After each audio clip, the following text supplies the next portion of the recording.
Wow, what an amazing turnout for a cold Sunday night in Melbourne. Over 300 people here to celebrate our shared support for Israel.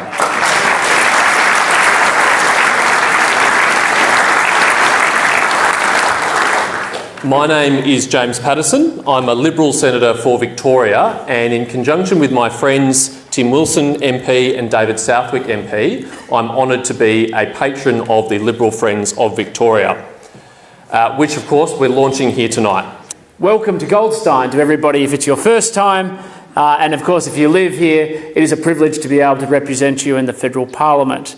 Of course, amongst all of the people who have been acknowledged tonight, and there are many people, it is of course a dutiful role on myself, and particularly in the Jewish community, to recognise where true power lies. And so I'd also like to acknowledge my mother, who has come along tonight.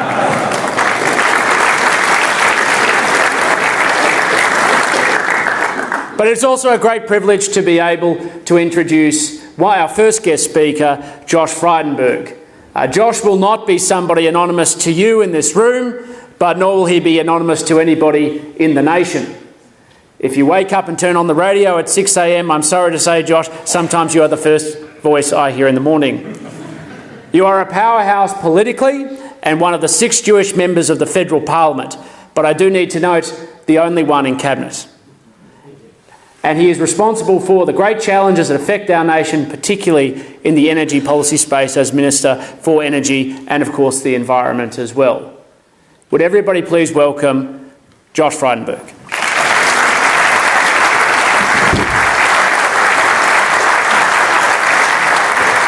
Well, ladies and gentlemen, there's one set of statistics that reminds us of why we're here tonight.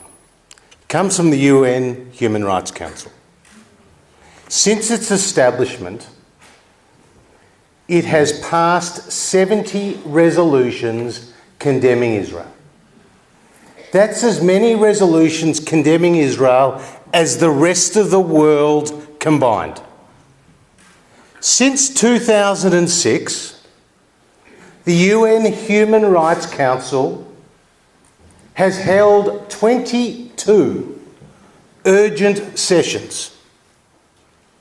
More than a third, 8 of them, have been on Israel. 5 have been on Syria. 2 have been on Burma. 1 has been on Sudan, and 1 on Libya, 1 on Congo.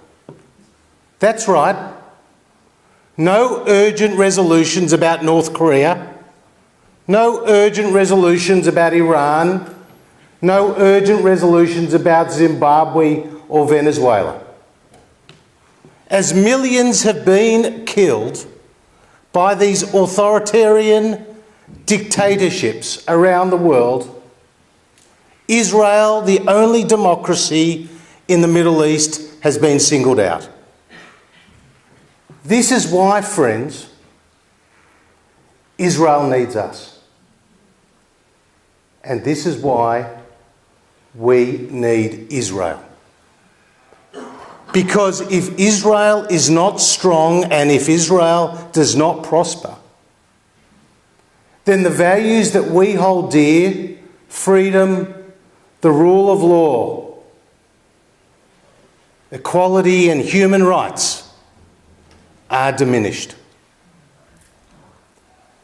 And ever since our wonderful great party, the Liberal Party of Australia, was founded more than 70 years ago by Sir Robert Gordon Menzies, the Liberal Party has stood side by side with Israel and the Jewish people.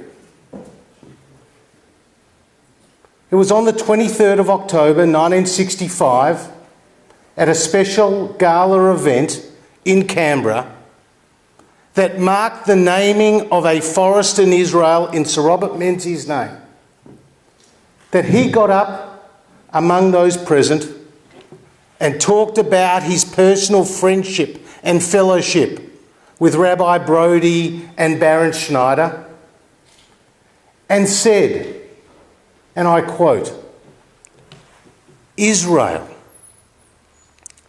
is a vindication of redemption and its delivery of people from bondage and relief from persecution. The Jewish community, which then numbered some 70,000, Menzies said, was where he felt at home.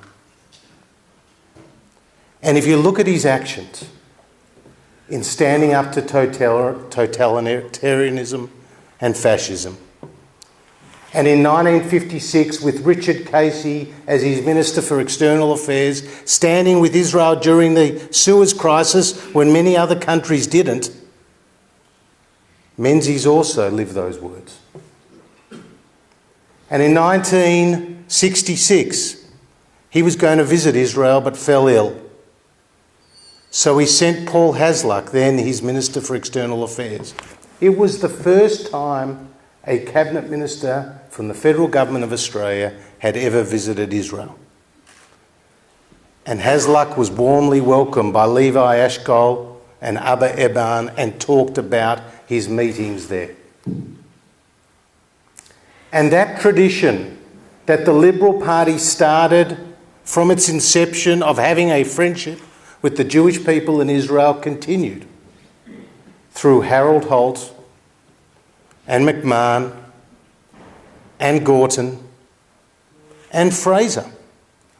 Because in 1981, when Israel bombed the nuclear reactor in Iraq, Fraser would not condemn Israel. And then John Howard, a giant among men in the way he stood for what Israel stands for. And he was awarded the Jerusalem Prize by the Zionist Federation of Australia for his service. And Tony Abbott continued that tradition too. And now Menachem Turnbull stands in those seats. In fact, he knows the brachas better than many a Scopus graduate, I can tell you. As our good friend Dave Sharma, another wonderful, wonderful supporter of Israel, knows all too well. So, ladies and gentlemen, I stand here before you as a proud Jewish member of the Parliament. But it's not my Jewishness that defines my support of Israel. As we know from all the faces here who sit in our Parliament who are supporting Israel. It's about what Israel stands for. It's about its values, it's about its traditions, it's about its culture, and it's about its history.